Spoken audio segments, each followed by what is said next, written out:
आज हम जिस विषय की पूरी तह तक जानने वाले हैं ना, वो मतलब हम सभी के पेशेवर जीवन से बहुत गहराई से जुड़ा हुआ है। बिल्कुल। आज का हमारा जो मिशन है वो बहुत ही स्पष्ट है। हम उस दुनिया का पूरा निचोड़ निकालने जा रहे हैं जहां जो कच्चे आंकड़े होते हैं ना, मेरा मतलब है रॉ डेटा, वो सिर्फ स्क्रीन पर बिखरे हुए उबाऊ नंबर नहीं रह जाते। एकदम सही, क्योंकि नंबर सिर्फ नंबर रहे तो कोई फायदा नहीं है। राइट। हमारा उद्देश्य इस बात पर चर्चा करना है कि कैसे इस जटिल डेटा को सिर्फ देखने लायक नहीं बल्कि पूरी तरह से समझने और उसके आधार पर तुरंत फैसले लेने लायक बनाया जाए। और आज की हमारी ये पूरी विस्तृत चर्चा एक बहुत ही शानदार स्रोत पर आधारित है। हाँ, जो कि बहुत ही जानकारीपूर्ण है। बिल्कुल। यह स्रोत है रॉयल रिसर्च द्वारा तैयार किया गया एक बेहतरीन ब्लॉग जिसका शीर्षक है the art of visual insight in business intelligence. इस ब्लॉग में उन्होंने बहुत ही बारीकी से इस बात का विश्लेषण किया है कि कैसे सही तकनीक के साथ डेटा को पेश किया जाए ताकि वो खुद अपनी कहानी बयां करे। ठीक है, तो चलिए इसे थोड़ा विस्तार से समझते हैं, क्योंकि आज के कॉरपोरेट जगत में हर तरफ बस डेटा ड्रिवन होने की बात हो रही है। लेकिन क्या हम सच में उस डेटा को सही तरह से डिकोड कर पा रहे हैं?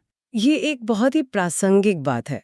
देखिए, बिग डेटा के इस आधुनिक दौर में हमारे पास जानकारी या डेटा पॉइंट्स की कोई कमी नहीं है। हर दिन बल्कि हर मिनट सर्वर्स टेराबाइट्स डेटा से भर रहे हैं। बिल्कुल, सब कुछ रिकॉर्ड हो रहा है। हाँ, लेकिन रॉयल रिसर्च का ये लेख एक बहुत ही कड़वा सच सामने रखता है। सिर्फ आंकड़े इकट्ठा करना या सबसे महंगे डेटा वेयरहाउस में उन्हें स्टोर कर लेना अब कोई प्रतिस्पर्धी लाभ नहीं रह गया है। मतलब सिर्फ जमा करना काफी नहीं है? एकदम नहीं। असली खेल इन जटिल जानकारियों को प्रभावी ढंग से कम्युनिकेट करने का है, चाहे बात किसी बिजनेस इंटेलिजेंस डेवलपर की हो या फिर बोर्डरूम में बैठे किसी ऐसे व्यक्ति की जिसे अगले क्वार्टर के लिए बड़े रणनीतिक फैसले लेने हो। राइट। डेटा विजुअलाइजेशन के मनोवैज्ञानिक और तकनीकी सिद्धांतों को समझना अब एक अनिवार्य कौशल बन चुका है। जब हम डेटा को विजुअलाइज करते हैं तो हम असल में मानव मस्तिष्क के कॉग्निटिव लोड यानी उसे समझने में लगने वाली जो मानसिक मेहनत है ना, उसे कम कर रहे होते हैं। इससे काफी मदद मिलती होगी। बिल्कुल। इसके जरिए हम उन छिपे हुए पैटर्न्स, आउटलायर्स और प्रवृत्तियों को उजागर करते हैं जो स्प्रेडशीट की लाखों पंक्तियों में शायद हमेशा के लिए दबे रह जाते। ये पूरी प्रक्रिया निर्णय लेने की गति और सटीकता को कई गुना बढ़ा देती है। बिल्कुल सही कहा आपने। और अब अगर मैं इसे रोजमर्रा की जिंदगी के एक उदाहरण से जोड़ूं तो ये वैसा ही है जैसे आपके पास दुनिया का सबसे अच्छा और महंगा टूल बॉक्स हो। हाँ, लेकिन आपको ये ना पता हो कि पेच कसने के लिए हथौड़े का इस्तेमाल नहीं करना है। एकदम सटीक उदाहरण है ना? सही काम के लिए सही औजार चुनना जितना जरूरी है, डेटा के लिए सही चार्ट चुनना उससे भी कहीं ज्यादा जरूरी है। अगर चार्ट गलत चुन लिया गया तो डेटा का पूरा मतलब ही नहीं बदलता, बल्कि वो भ्रामक भी हो सकता है। सही बात है। अब चूंकि जो लोग हमें सुन रहे हैं वो पहले से ही डेटा की बुनियादी बातों को समझते हैं, इसलिए हम ये चर्चा नहीं करेंगे कि बार चार्ट या लाइन चार्ट क्या होता है, बल्कि रॉयल रिसर्च के ब्लॉग में चार्ट्स के चुनाव के पीछे जो विज्ञान बताया गया है, हम उस पर बात करेंगे। मेरा मानना है कि इतने सारे नए चार्ट्स आने के बावजूद बार चार्ट और लाइन चार्ट आज भी इंडस्ट्री पर राज कर रहे हैं। और इसके पीछे एक बहुत ही ठोस वैज्ञानिक कारण है। अच्छा। हाँ, विजुअलाइजेशन की दुनिया में इसे मानव दृश्य धारणा यानी विजुअल परसेप्शन कहा जाता है। रॉयल रिसर्च इस बात पर जोर देता है कि हमारा दिमाग किसी भी अन्य चीज की तुलना में सीधी रेखाओं और लंबाइयों की तुलना करने में सबसे तेज और सटीक होता है। ओह, मतलब ये हमारे दिमाग की वायरिंग का हिस्सा है। बिल्कुल। इसीलिए जब आप एक बार चार्ट देखते हैं तो आपका दिमाग बिना कोई अतिरिक्त मेहनत किए तुरंत बता देता है कि कौन सी श्रेणी प्रदर्शन में सबसे आगे है और कौन सी पीछे। इसी तरह लाइन चार्ट्स समय के साथ होने वाले बदलावों या ट्रेंड्स को दिखाने के लिए अचूक हैं, क्योंकि वे एक निरंतरता का एहसास कराते हैं। हमारी आंखें स्वाभाविक रूप से उस रेखा के उतार चढ़ाव को फॉलो करती हैं।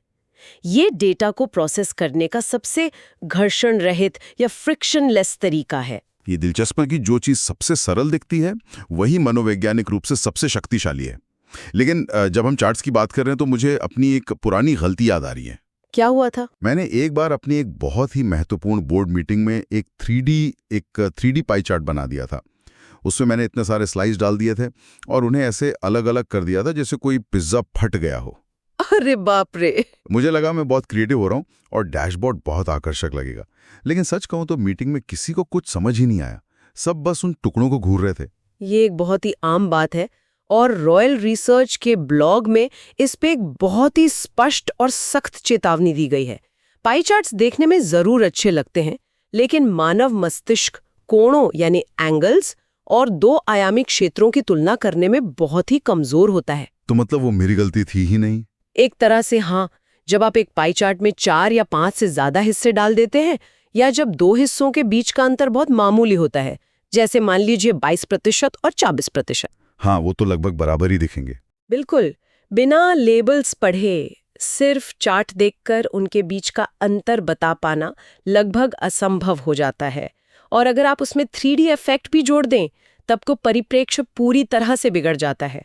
जो हिस्सा स्क्रीन पर आगे की तरफ होता है वो असल से बड़ा दिखाई देने लगता है। तो इसे तो बिल्कुल ही अवॉइड करना चाहिए। इसीलिए लेख की सलाह है कि इनका इस्तेमाल बहुत ही कम और केवल तभी किया जाना चाहिए जब आपके पास सिर्फ 2 या 3 स्पष्ट श्रेणियां हो और उनके बीच का अंतर काफी बड़ा हो। तो ये बात तो साफ हो गई कि क्रिएटिविटी के नाम पर डेटा को जटिल नहीं बनाना है। एकदम सही। लेकिन मान लीजिए कि हमारे पास ऐसा डेटा है जो सिर्फ एक साधारण ट्रेंड या कुछ श्रेणियों की तुलना तक सीमित नहीं है।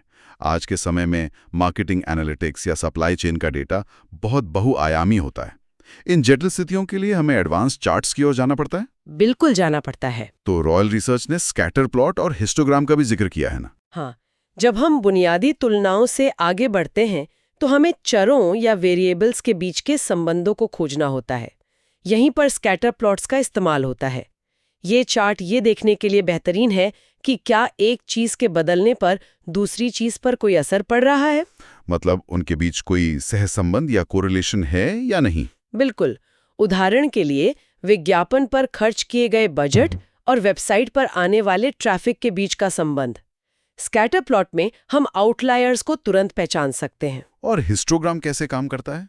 हिस्टोग्राम किसी डेटा सेट के वितरण या डिस्ट्रीब्यूशन को दर्शाने के लिए बहुत शक्तिशाली टूल है। ये हमें बताता है कि हमारा डेटा किस तरह से फैला हुआ है। मान लीजिए आप ये देखना चाहते हैं कि आपके ज्यादातर ग्राहक किस आयु वर्ग में आते हैं, तो हिस्टोग्राम से वो ग्रुप एकदम साफ दिख जाएगा। एकदम सही। वो आपको उस फ्रीक्वेंसी या आवृत्ति की एकदम साफ तस्वीर दे देगा। और इसके बाद बात आती है कुछ और भी एडवांस्ड तरीकों की, जैसे फीट मैप्स और बबल चार्ट्स। मैंने देखा है कि बड़े कॉर्पोरेट्स के कमांड सेंटर्स में अक्सर हीट मैप्स लगे होते हैं। ये इतने लोकप्रिय क्यों हैं? क्योंकि हीट मैप्स डेटा की तीव्रता को रंगों के जरिए डिकोड करते हैं। इसे देखते ही दिमाग तुरंत समझ जाता है कि सबसे ज्यादा ध्यान कहाँ केंद्रित करना है। जैसे लाल रंग का मतलब खतरे का संकेत हो गया। हाँ, लाल रंग का मतलब उच्च गतिविधि या खतरा, और नीला या हरा रंग सामान्य स्थिति का। आपको नंबर पढ़ने की जरूरत ही नहीं पड़ती। आपका दिमाग रंगों की भाषा सेकंड के 100वें हिस्से में पढ़ लेता है। वाह।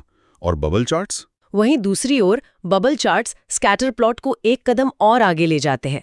इसमें एक्स और वाई अक्ष तो होते ही हैं, लेकिन बुलबुले का आकार एक तीसरे आयाम की जानकारी देता है।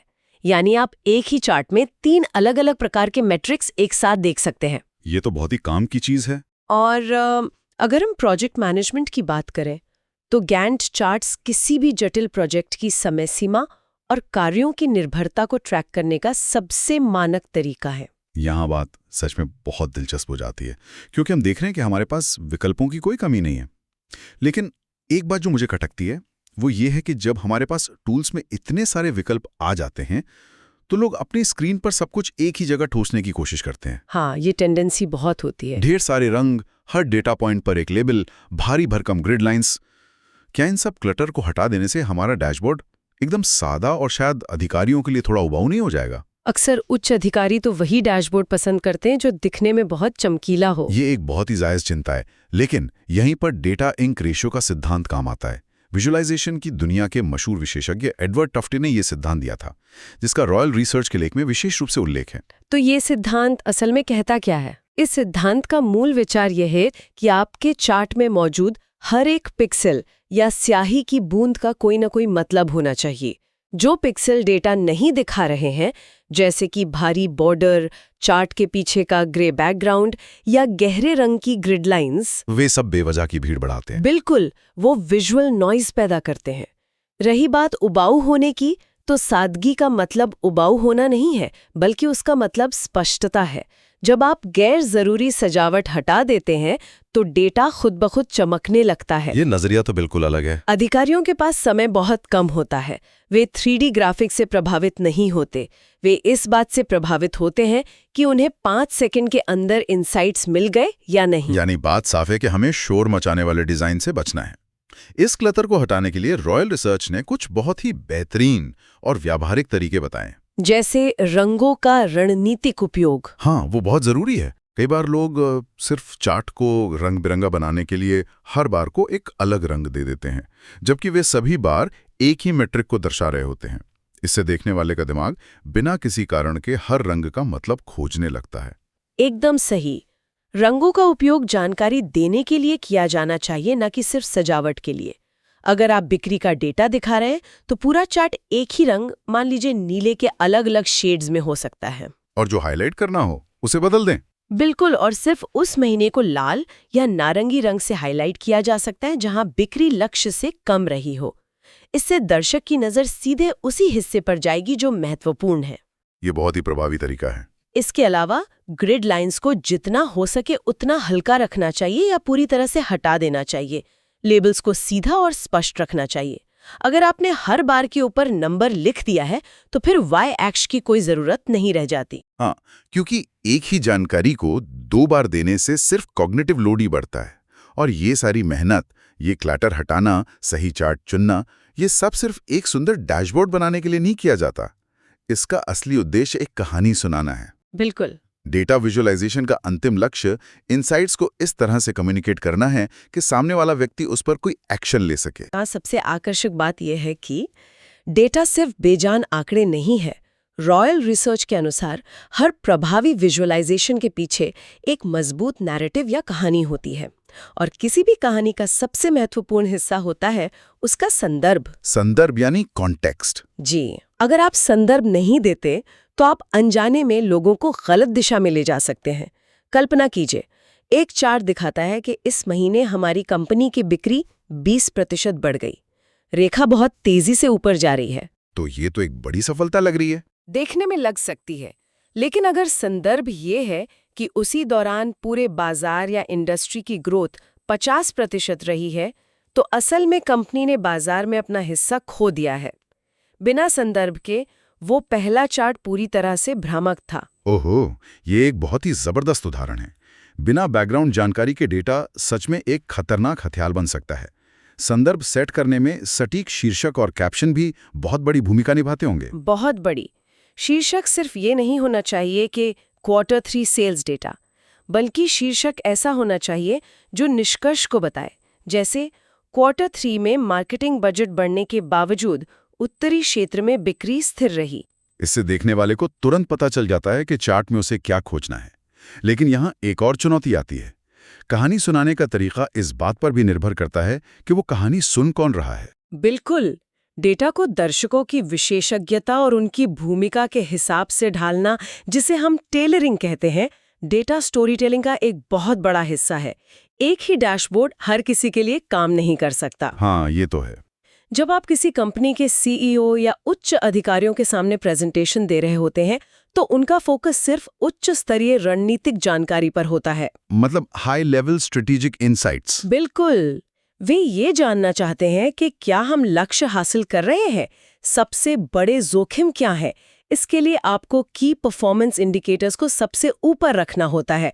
उन्हें इस बात से कोई मतलब नहीं होता कि कौन सा डेटा पॉइंट किस सर्वर से आ रहा है। और इसकी ठीक विपरीत, अगर मैं यही डेटा अपनी डेटा साइंस या एनालिटिक्स टीम के सामने पेश कर रहा हूं, तो वो सिर्फ ऊपरी बातें सुनकर संतुष्ट नहीं होंगे। कभी नहीं। उन्हें डेटा की पूरी गहराई में जाना होगा। उन्हें फिल्टर्स चाहिए, उन्हें अलग अलग डायमेंशंस को क्रॉस चेक करना होगा, उन्हें विस्तृत तकनीकी जानकारी चाहिए होती है। बिल्कुल सही कहा।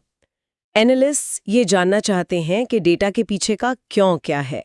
इसीलिए अपने दर्शकों को समझना उतना ही जरूरी है जितना कि अपने डेटा को समझना। जब आप इन दोनों को मिला देते हैं तब जाकर एक बेहतरीन विजुअलाइजेशन तैयार होता है। तो अब तक हमने ये बहुत अच्छी तरह से समझ लिया कि डेटा विजुअलाइजेशन के सिद्धांत क्या हैं, लेकिन व्यवहार में ये सब हाथ से तो ड्रॉ किया नहीं जाता। जाहिर है इसके लिए टूल्स चाहिए। रॉयल रिसर्च के लेख ने बाजार में उपलब्ध कुछ प्रमुख बिजनेस इंटेलिजेंस यानी बीआई टूल्स का भी गहराई से विश्लेषण किया है। आज के समय में टैब्ल्यू, पावर बीआई और क्लिकव्यू जैसे टूल्स इंडस्ट्री पर हावी हैं। इन टूल्स के बीच असली अंतर क्या है और कोई कंपनी इनमें से किसी एक को क्यों चुनेगी? ये सभी बीआई टूल्स अपने आप में बहुत शक्तिशाली हैं, लेकिन रॉयल रिसर्च के लेख ने इनके इस्तेमाल के अलग-अलग परिदृश्यों को बहुत ही बेहतरीन ढंग से स्पष्ट किया है। सबसे पहले बात करते हैं टैब्ल्यू की, जो कि बहुत पॉपुलर है। हाँ, टैब्ल्यू को उसके विजुअल एक्सप्लोरेशन के लिए इंडस्ट्री में एक गोल्ड स्टैंडर्ड माना जाता है। इसकी सबसे बड़ी ताकत इसका सहज इंटरफेस है। जब आपको बहुत ही जटिल डेटा को ड्रैग एंड ड्रॉप करके तेजी से समझना हो और ऐसे इंटरैक्टिव डैशबोर्ड्स बनाने हो जहां यूजर खुद डेटा के साथ गहराई तक जा सके, तब टैब्ल्यू का कोई मुकाबला नहीं है। मतलब ये एनालिस्ट के लिए बेस्ट है? ये उन डेटा एनालिस्ट के बीच बहुत लोकप्रिय है जिन्हें विजुअलाइजेशन में बहुत उच्च स्तर का नियंत्रण चाहिए। और अगर हम पावर बीआई की बात करें, ऐसा लगता है कि आजकल हर दूसरे एंटरप्राइज में पावर बीआई ही डिफॉल्ट टूल बन गया है। ऐसा इसलिए है क्योंकि पावर बीआई का सबसे बड़ा लाभ उसका इकोसिस्टम है। ये माइक्रोसॉफ्ट का उत्पाद है और ये एक्सेल, अज्योर और ऑफिस 365 के साथ बहुत ही स्वाभाविक तरीके से जुड़ जाता है। तो जो पहले से माइक्रोसॉफ्ट इस्तेमाल कर रहे हैं उनके लिए आसान है? एकदम। ज्यादातर बड़ी कंपनियां पहले से ही माइक्रोसॉफ्ट के बुनियादी ढांचे का इस्तेमाल कर रही होती हैं, इसलिए पावर बीआई को अपनाना उनके लिए तकनीकी और आर्थिक दोनों रूपों से बहुत आसान होता है। ये बड़े स्तर की एंटरप्राइज रिपोर्टिंग, डेटा शेयरिंग और सुरक्षा के मामलों में असाधारण रूप से मजबूत है। ये तो बात हो गई टैब्ल्यू और पावर बीआई की, लेकिन एक तीसरा टूल भी है जिसका नाम क्लिकव्यू है। ये अक्सर उन लोगों द्वारा पसंद किया जाता है जो थोड़ा अलग तरीके से डेटा का विश्लेषण करना चाहते हैं। हाँ, क्लिकव्यू की वास्तुकला थोड़ी अलग है। ये अपने एसोसिएटिव डेटा मॉडल के लिए जाना जाता है। एसोसिएटिव डेटा मॉडल, ये कैसे काम करता है? इसका मतलब ये है कि जब आप क्लिकव्यू में कोई फिल्टर लगाते हैं तो ये सिर्फ उस डेटा को नहीं दिखाता जो आपने मांगा है, बल्कि ग्रे रंग में उस डेटा को भी हाईलाइट करता है जो बाहर हो गया है। अरे वाह, ये तो बहुत दिलचस्प है। सवाल पूछने पर मजबूर कर देता है जो शायद आपने पहले सोचा भी ना हो। ये डायनेमिक क्वेरीज और डेटा डिस्कवरी के लिए एक बहुत ही शानदार टूल है। तो सब टूल अपने आप में खास हैं। रॉयल रिसर्च का स्पष्ट निष्कर्ष ये है कि हर टूल की अपनी ताकत है। आपका चुनाव इस बात पर निर्भर करना चाहिए कि आपकी कंपनी का मौजूदा डेटा इंफ्रास्ट्रक्चर क्या है और आपकी टीम की तकनीकी क्षमता कितनी है। और लेख में एक बहुत ही अहम सलाह यह भी दी गई है कि आपको हर बार पहिए का आविष्कार करने की जरूरत नहीं है। इन सभी टूल्स में बहुत ही शानदार बिल्ट इन फीचर्स और टेम्पलेट्स होते हैं, उनका पूरा फायदा उठाइए। बिल्कुल। इसके अलावा एक सफल बीआई रणनीति के लिए ये बहुत जरूरी है कि आप अपने विजुअलाइजेशन टूल को सिर्फ एक डेटाबेस से न जोड़ें, बल्कि मल्टीपल डेटा सोर्सेज को इंटीग्रेट करें। मार्केटिंग का डेटा, सेल्स का डेटा, फाइनेंस का डेटा, जब ये सब एक ही डैशबोर्ड पर मिलते हैं तभी आपको अपने व्यवसाय की पूरी और स्पष्ट तस्वीर दिखाई देती है। एकदम सही। तो इस सब का असल मतलब क्या है? अगर हम रॉयल रिसर्च के इस पूरे दस्तावेज का निचोड़ निकालें तो बात बिल्कुल साफ है। डेटा विजुअलाइजेशन सिर्फ कुछ रंग बिरंगे ग्राफिक्स बनाने या फैंसी टूल्स का इस्तेमाल करने के बारे में नहीं है। बिल्कुल नहीं। ये एक विज्ञान और कला का एक बहुत ही संतुलित मिश्रण है। ये इस बात का विज्ञान है कि मानव मस्तिष्क जानकारी को कैसे प्रोसेस करता है, और ये इस बात की कला है कि आप अनावश्यक क्लटर को हटाकर किस तरह डेटा को एक सम्मोहक कहानी में बदल देते हैं। हाँ। एक ऐसी कहानी जो न केवल स्पष्ट हो बल्कि जो देखने वाले को तुरंत सही दिशा में कदम उठाने के लिए प्रेरित करे। अगर हम इसे बड़ी तस्वीर से जोड़कर देखें तो ये समझना बहुत जरूरी है कि डेटा विजुअलाइजेशन कोई वन टाइम प्रोजेक्ट नहीं है। आपने एक डैशबोर्ड बना दिया और काम खत्म, ऐसा नहीं होता। ये तो एक लगातार चलने वाला प्रोसेस है। ये एक निरंतर चलने वाली प्रक्रिया है। सबसे प्रभावी विजुअलाइजेशन वे होते हैं जिन्हें बार बार जांचा जाता है और फीडबैक या बदलती हुई व्यावसायिक परिस्थितियों के आधार पर लगातार सुधारा जाता है। डेटा केवल तभी मूल्यवान है जब उसे सही संदर्भ में समझा जाए और वास्तविक दुनिया में लागू किया जाए। बिल्कुल, बिना लागू किए तो सारा ज्ञान बेकार है। और इन सब बातों पर गहराई से विचार करने के बाद इससे एक बहुत ही महत्वपूर्ण सवाल खड़ा होता है। आज के इस तेजी से बदलते तकनीकी युग में हम देख रहे हैं कि जेनरेटिव आर्टिफिशियल इंटेलिजेंस डेटा विश्लेषण के क्षेत्र में आक्रामक रूप से प्रवेश कर रहा है। हाँ, एआई तो हर जगह आ गया अब। एआई अब कच्चे डेटा के पहाड़ों को पढ़कर सेकंडों के भीतर खुद ब खुद डैशबोर्ड और चार्ट्स जनरेट कर सकता है। तो क्या भविष्य में डेटा को समझकर उसे एक कहानी का रूप देने का ये मानवीय कौशल, जिसे हम डेटा स्टोरी टेलिंग कहते हैं, क्या वो पूरी तरह से खत्म हो जाएगा? ये तो बहुत ही डराने वाला विचार है। या फिर क्या सच्चाई इसके बिल्कुल उलट होगी? क्या ये सुनिश्चित करने के लिए कि एआई सिर्फ तकनीकी रूप से सही लेकिन संदर्भ के बिना भ्रामक विजुअल नॉइज न बना दे, मानवीय अंतर्दृष्टि, व्यावसायिक संदर्भ पकड़ने की क्षमता और विश्लेषणात्मक सोच की जरूरत भविष्य में पहले से कहीं ज्यादा बढ़ जाएगी? ये तो है। क्योंकि आखिर में डेटा इंसानों द्वारा इंसानों के लिए ही समझा जाता है। या वास्तव में एक बहुत ही गहरा और सोचने पर मजबूर करने वाला सवाल है। क्या हम अपनी स्टोरी टेलिंग का पूरा नियंत्रण एल्गोरिदम को सौंप देंगे, या फिर इंसानी दिमाग और मशीन का ये तालमेल एक नए स्तर की अंतर्दृष्टि को जन्म देगा? यही देखना बाकी है। इसी विचार के साथ हम आज की इस विस्तृत चर्चा को यहीं विराम देते हैं। डेटा की ये दुनिया लगातार विकसित हो रही है, इसलिए हमेशा सवाल पूछते रहें, नई तकनीकों को सीखते रहें और सबसे महत्वपूर्ण बात, अपने आंकड़ों के पीछे छिपी उन असली कहानियों को खोजते रहें जिन्हें दुनिया के सामने लाया जाना बाकी है। सुनने के लिए बहुत बहुत धन्यवाद।